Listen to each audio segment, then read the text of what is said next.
O nascimento da cidade tem duas teorias sobre a sua data real de fundação, mas o aniversário é comemorado no dia 12 de agosto de 1672. No nosso quadro Tá Escrito, o Thales VG vai nos contar sobre a história de Pindamonhangaba.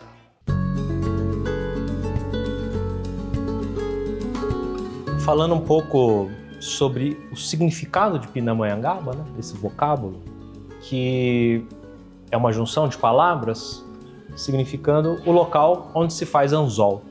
E como os vocábulos da nossa região, né, do Vale do Paraíba, muitos os topônimos, os nomes dos lugares, eles nos indicam um dado muito importante para compreender a experiência histórica desse local, a formação desse território que nós estamos, que é justamente a sua origem indígena. Então, do tempo pré-colonial, então até a chegada aqui dos colonos, né, portugueses, os seus descendentes, e um elemento muitas vezes esquecido, porque eu entendo que nós falamos da população originária da região, então aqui de Pindamonhangaba e do Vale do Paraíba, como uma abstração, algo que deixou de existir. Mas essa é uma verdade parcial, é importante entender esse processo.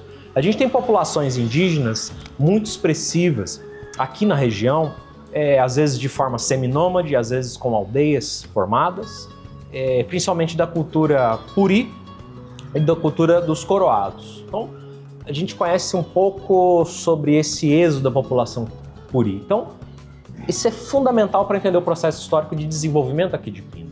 O sistema imune, né, dos originários, das populações indígenas que aqui viviam, também não tinha preparo para essas doenças vindas lá da Europa. É um sistema imune muito diferente, né, de cada lado do oceano.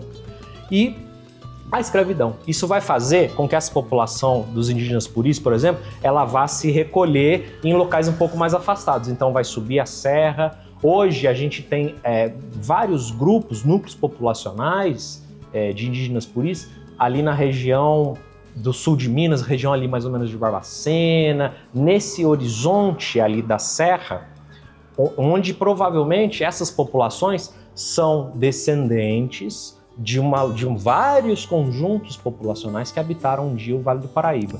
Pinda só vai se emancipar como vila em 1705, que está justamente nesse período em que ocorrem grandes descobertas de ouro nas Minas Gerais. E aí o Vale do Paraíba, Pinda, vai ter um papel também muito importante, justamente de servirem como um entreposto para esse comércio muito intenso que vai se formar entre os portos, né, da colônia do Brasil e a região das Minas, e depois ainda a região do Diamante, lá do Cerro, Diamantina, aquela região. Depois disso, vai desdobrar ainda no final do século XVIII, vai começar a se desenvolver a lavoura do café, que vai ser esse episódio importante. Então isso vai começar ainda no período colonial, mas de forma tímida, e depois, já no tempo do Império, pós-independência do Brasil, é que vai ter esse estouro. E aí o Vale do Paraíba vai ganhar uma nova configuração. Então a gente tem um período colonial que vai ser de passagem, né? Tem uma importância dessa região muito grande, mas ele está ligado mais à passagem pelo território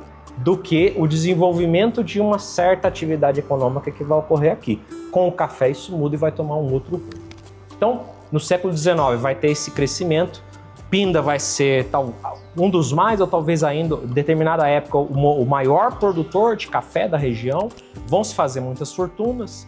Pinda, creio que seja a cidade aqui na região onde vão haver mais titulares nessa nobreza, chamada nobreza do café, um pouco, talvez pelo território de Pinda ser uma forma de platô, então propício à criação, o desenvolvimento da lavoura do café, porque a gente às vezes fala desse período do café lembrando do requinte, da sofisticação, do luxo, da grandiosidade, às vezes até de forma nostálgica, ignorando o fato de que tudo isso é construído com uma base fundamental da escravidão de seres humanos. Essa própria casa, com todo esse requinte que nós vemos, é também erguida com o trabalho, com o suor, né, de pessoas escravizadas que vão construir a taipa, que vão lavrar a madeira, né? Trabalhando com mão de obra livre também. A gente tem algumas pessoas livres trabalhando nesse contexto, mas sobretudo o trabalho de pessoas escravizadas. A gente tem um conhecimento, procurar olhar um pouco para o passado, compreender as nossas origens, é um aspecto fundamental para a gente se entender, para a gente compreender o mundo que tem ao nosso redor. Porque se a gente desconhece, ignora o contexto histórico, se a gente ignora a formação histórica da realidade que nos cerca, a gente vai dar como naturalizado, como se as contradições da nossa sociedade, os nossos problemas, conflitos, as desigualdades, como se tudo isso fosse natural. Agora que você já aprendeu um pouco da história de Pinda, no próximo bloco, tudo que vale a pena visitar.